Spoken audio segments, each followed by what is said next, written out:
Hare Krishna. Welcome to our channel, Bhagavad-gita. Here it is, because we have it. Bhagavad-gita as it is. Translation and commentary by His Divine Grace, A.C. Bhaktivedanta Swami Prabhupada. And my name is Bhagavad-gita. We are reading from the 11th chapter, and today we will start with text 51. Shri Guru Shri Juta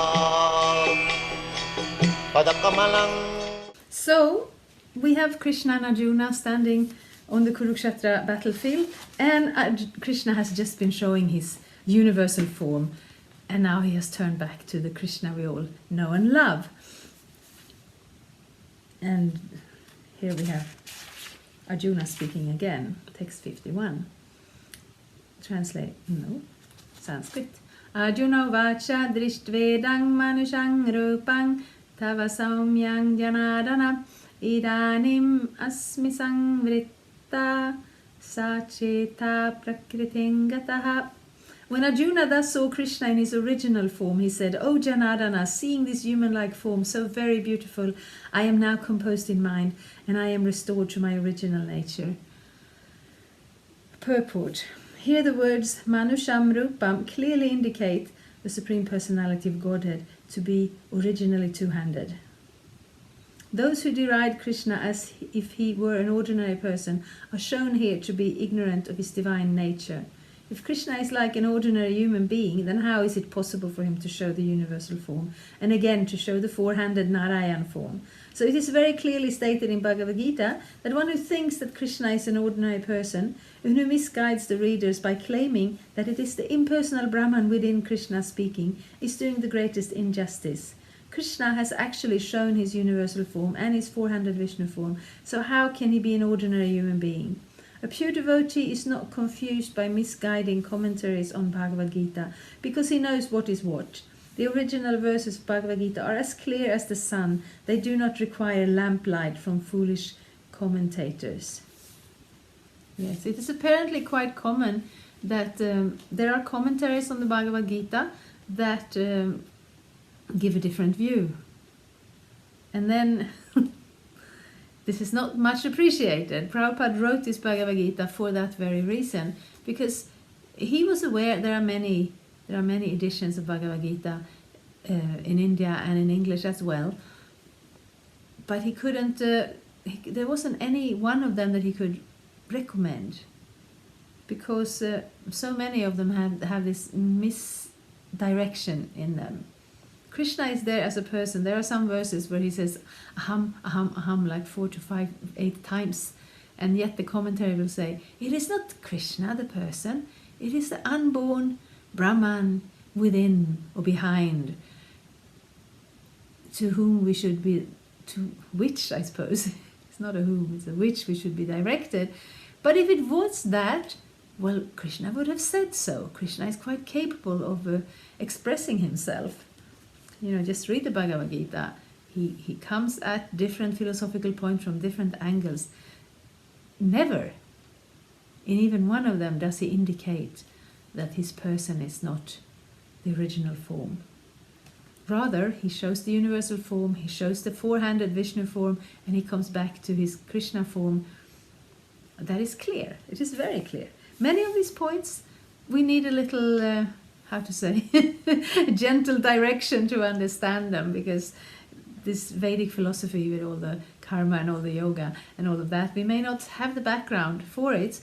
So Prabhupada is providing that commentary, but we don't want commentary that leads us in the opposite direction of what Krishna is saying. It is very clear. Bhakti Yoga, Krishna is recommending Arjuna to surrender in loving service. And that is the example for all of us. We may not be as closely connected to Krishna as Arjuna. We may also not be in such an overwhelmingly intense situation as being on a battlefield. But we certainly have the opportunity to connect to Krishna in loving service. Also, 5,000 years later, by reading the Bhagavad-gita and by connecting to the representative of Krishna, that Krishna will generally lead us from in the heart to such a situation, but how to say, he doesn't print out a Bhagavad-gita generally from within their heart, because it's already there. We just need to be guided to start reading it. I think I will read one more verse here. Text 52. Shri Bhagavan Vacha Sudurdarshang Idang Rupam Drishtavanasyan Mama Deva Apyasya Rupasya Nityang Darshana Kankshinaha. The Supreme Personality of Godhead said, "My dear Arjuna, this form of mine you are now seeing is very difficult to behold. Even the demigods are ever seeking the opportunity to see this form, which is so dear." So yes, actually this tradition, we're coming in the Bhakti tradition, which is very old and which is very prominent actually in India also at this day and has been throughout the ages. But this direction to Krishna's personal form in that personal relationship, even within that tradition, it's not so easy to get there. I will read Prabhupada's purport. In the 48th verse of this chapter, Lord Krishna concluded revealing his universal form and informed Arjuna that this form is not possible to be seen by so many pious activities, sacrifices, etc. Now, here the word Sudurdarsham is used, indicating that Krishna's two-handed form is still more confidential. One may be able to see the universal form of Krishna by adding a little tinge of devotional service to various activities like penances, Vedic study, and philosophical speculation. It may be possible, but without the tinge of bhakti one cannot see. That has already been explained. Still, beyond that universal form, the form of Krishna with two hands is still more difficult to see, even for demigods like Brahma and Lord Shiva. They desire to see him, and we have evidence in the Srimad Bhagavatam that when he was supposed to be in the womb of his mother, Devaki, all the demigods from heaven came to see the marvel of Krishna, and they offered nice prayers to the Lord, although he was not at that time visible to them. They waited to see him. A foolish person may deride him, thinking him an ordinary person, and may offer respect not to him but to the impersonal something within him. But these are all nonsensical postures. Krishna in his two-armed form is actually desired to be seen by demigods like Brahma and Shiva. So we have been introduced to the, I don't know if pantheon is the right word, but there are dimensions above us in this universe, populated by beings with far more capacity than we have. And they are entrusted to the management of the universe because they are they can be trusted. And even them do not automatically have access to Krishna's personal form. But Krishna does come to this material world in order to give us that opportunity. Because we're here, and we're all somewhat covered by this material illusion, and now we may wake up from that and have the desire to actually resume our original spiritual nature, but we don't exactly know what it is and we don't know exactly how to do it. And then Krishna comes here and says, yes, self-realization is all well and good, but unless it's also God realization, it is not complete. Because realizing myself, I will also realize who I am in relationship to Krishna, in relation to him. And without that aspect, I still don't know exactly who I am. So in this material world, there is much religion, and nowadays there's also, how to say, a big lack of religion, but even religion isn't complete. Even yoga isn't complete. The completeness comes when Krishna reveals himself. But therefore he gives us guidance how to get to that point.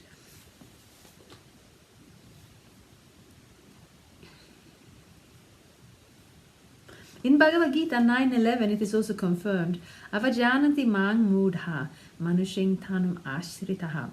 He is not visible to the foolish persons who deride him. Krishna's body, as confirmed by Brahma Samhita and confirmed by Krishna himself in Bhagavad-gita, is completely spiritual and full of bliss and eternality. His body is never like a material body. But for some who make a study of Krishna by reading Bhagavad-gita or similar Vedic scriptures, Krishna is a problem. For one, using a material process, Krishna is considered to be a great historical personality and a very learned philosopher, but he is an ordinary man, and even though he was so powerful, he had to accept a material body. Ultimately, they think that the absolute truth is impersonal. Therefore they think that from his impersonal feature he assumed a personal feature attached to material nature. This is a materialistic calculation of the Supreme Lord. Another calculation is speculative. Those who are in search of knowledge also speculate on Krishna and consider him to be less important than the universal form of the Supreme. Thus some think that the universal form of Krishna, which was manifested to Arjuna, is more important than his personal form. According to them, the personal form of the Supreme is something imaginary. They believe that in the ultimate issue, the absolute truth is not a person. But the transcendental process is described in Bhagavad-gita, chapter 4, to hear about Krishna from authorities. That is the actual Vedic process, and those who are actually in the Vedic line hear about Krishna from authority, and by repeated hearing about him, Krishna becomes dear. Yes, we were reading that this morning from the Srimad Bhagavatam, where Narada Muni, who is this really special devotee who travels all over the universe and even to the spiritual world at will, but he's always there giving the next push, giving the next instruction, and he's appearing when Vyasadeva is compiling the Vedas and he's not fully satisfied with his own work, and Narada Muni starts to tell him how he came to Krishna consciousness, which is really a lovely story to hear. And we'll take it some other time, of course, but now we're on the end side, and Narada Muni is saying he saw Krishna, and then Krishna disappeared from his vision, but he gave him a musical instrument. So now he's just moving throughout the universe and beyond the universe, playing on his veena and singing the glories of Krishna, the names of Krishna. And that is the process. And it sounds simplistic, and it sounds like, ooh, anyone could do a bit of singing. Of course, not to the level of Narada Muni, obviously, but that is reality. And then we have so many processes, and we have so much yoga, and we have so much understanding of the karmas and the principles of this universe just to get us to that point. And then when we get to that point, then we come closer to Krishna, and that's all we want. And here Krishna is showing the universal form. He's showing his Vishnu form. He's obviously also able to show the Brahman effulgence if he likes. But we don't want to misunderstand it, that, okay, he was the universal form all along, and then he assumed this form of Krishna. Because why would we? Why would we? If we are taking Bhagavad-gita at all seriously, then we need to listen to what Krishna is saying in the Bhagavad-gita. Then we don't want to come with our own interpretation. And we also especially don't want to be misled by somebody else bringing on these interpretations. So sometimes Prabhupada sounds a little strong when he refutes these points, but it is because they are important points. Bhagavad-gita is there for everyone in this world in order to get closer to Krishna.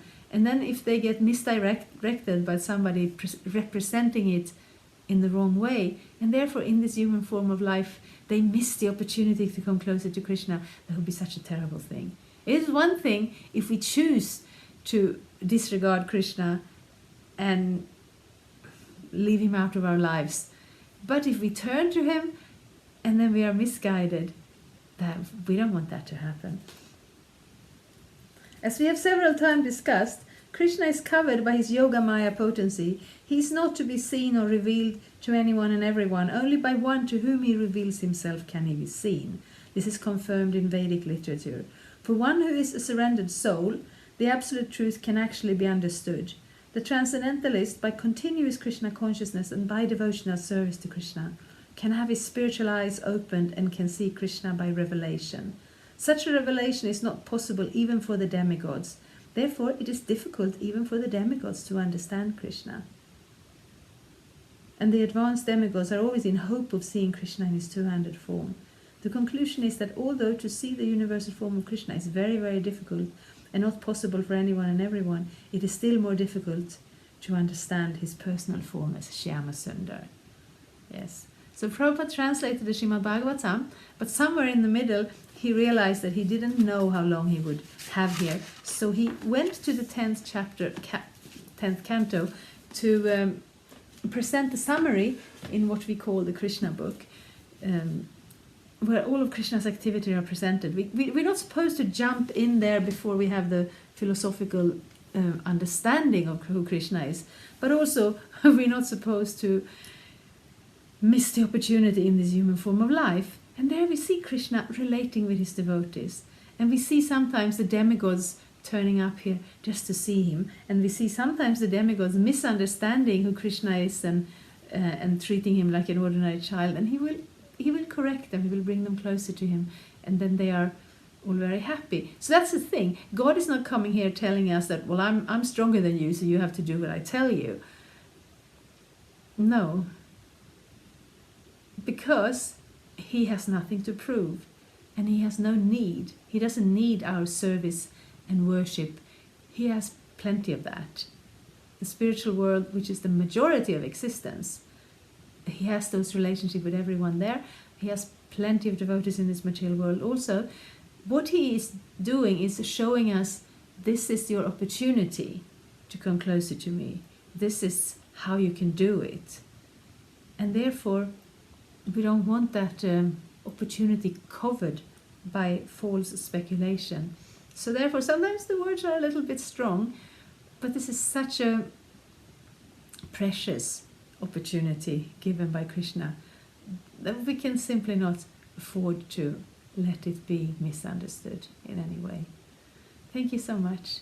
Hare Krishna. And as usual, questions are welcome, comments are welcome, and please continue to read Bhagavad-gita with me. Thank you for watching. We aim for updates every Tuesday and Friday. Please come back. If you have any questions or comments, please leave them down there. We also have some links and information for you. And there is, of course, the subscribe button. Thank you. Hare Krishna. I'm a Hare Krishna, and I approve this message. Subscribe. Hare Krishna, Krishna Krishna, Hare Hare, Hare Rama, Rama Rama, Hare Hare. Hare Krishna, Krishna Krishna.